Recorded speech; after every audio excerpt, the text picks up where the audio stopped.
তোমার এলাকার কোন একজন ছেলে আমার মা তুলে গাল দিয়েছিল, মনে আছে না নাই? আমি কিন্তু তার প্রতিবাদ করতে আসিনি, আমি আমার মায়ের হয়ে লড়তে আসিনি।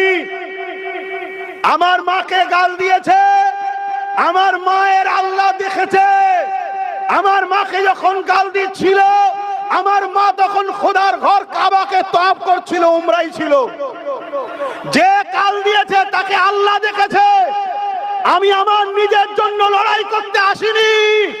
কেন? আমার রাসূল শিখিয়েছে, মান আহাব্বা লিল্লাহ ওয়া আবগাদা লিল্লাহ ওয়া আতা লিল্লাহ ওয়া মানা লিল্লাহ ফাকাদ ইসতাকমালাল ঈমান। পশ্চিম বাংলায় 1 থেকে 2 লক্ষ পুলিশ আছে, এর বেশি নয়।